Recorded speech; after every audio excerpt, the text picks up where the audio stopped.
Shalom, saudara dan saudari yang terkasih dalam Tuhan kita Yesus Kristus.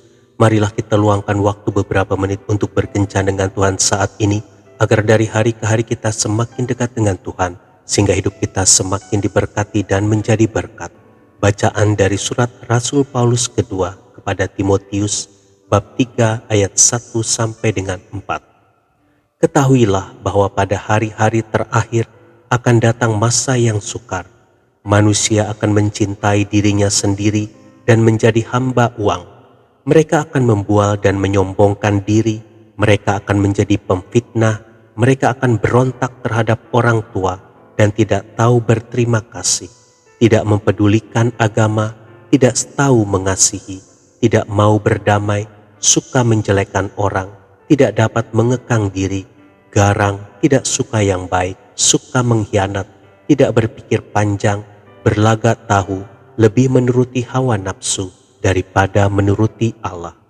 Demikianlah sabda Tuhan, syukur kepada Allah.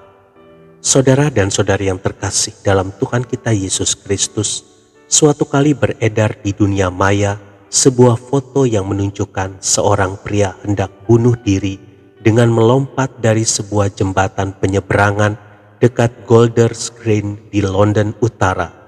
Kejadian ini berlangsung pada pukul 17 tanggal 28 April 2017. Orang pertama yang melihat pria yang mau bunuh diri itu langsung merangkul pundaknya dan terus merangkulnya selama 2 jam sampai bantuan datang. Kemudian datang orang kedua yang merangkul kakinya. Lalu ada gadis yang melilitkan tali kuning. Ada yang memegang bajunya, ikat pinggangnya. Mereka semua tidak saling mengenal, hanya kepedulian dan cinta terhadap sesama tanpa berharap balasan apapun juga. Saudara dan saudari yang terkasih dalam Tuhan kita Yesus Kristus, pelajaran apa yang dapat kita petik dari pemandangan ini? Pertama, kepedulian terhadap sesama.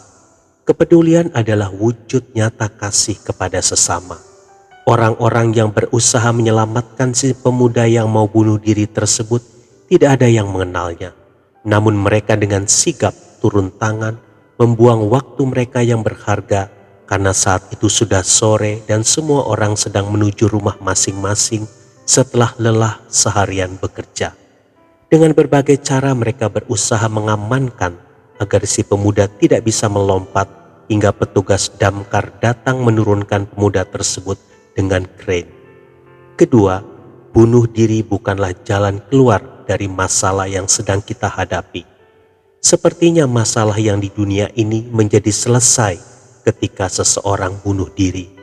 Tetapi dia lupa bahwa ada masalah lain yang timbul dengan kepergiannya seperti itu. Keluarga merasa malu. Jika dia mempunyai anak-anak, maka anak-anaknya akan tumbuh tanpa kasih sayang dari seorang ayah atau ibu. Kalau dia meninggalkan hutang, bisa jadi keluarga yang ditinggalkan yang akan menanggung beban hutangnya. Lebih jauh lagi, apakah orang yang mati bunuh diri akan diterima oleh Tuhan? Saudara dan saudari yang terkasih dalam Tuhan kita Yesus Kristus, saat ini dengan semakin sulitnya kehidupan, semakin berkurang pula kepedulian terhadap sesama. Masing-masing sibuk dengan pekerjaannya dan tenggelam di dalam persoalannya sendiri. Kasih menjadi semakin dingin. Masing-masing berjuang mempertahankan hidupnya. Hanya satu hal yang bisa mencegah agar kasih di dalam hatinya tidak menjadi dingin dan hilang, yaitu milikilah kasih Tuhan. Jika kasih Tuhan ada di dalam hati kita, maka kasih itulah yang sanggup membuat kita tetap mempedulikan orang lain. Mari kita lebih peduli kepada sesama dan jangan ada seorang pun di antara kita yang melakukan bunuh diri di dalam menyelesaikan persoalan hidupnya. Semua masalah pasti ada jalan keluarnya. Mintalah hikmat yang dari Tuhan. Tuhan Yesus memberkati. Marilah kita berdoa dalam nama Bapa dan Putra dan Roh Kudus. Amin. Tuhan Yesus, pandanglah setiap anak-anak-Mu yang mempunyai pergumulan berat. Tolonglah mereka dan bukalah jalan bagi pergumulan yang saat ini mereka hadapi.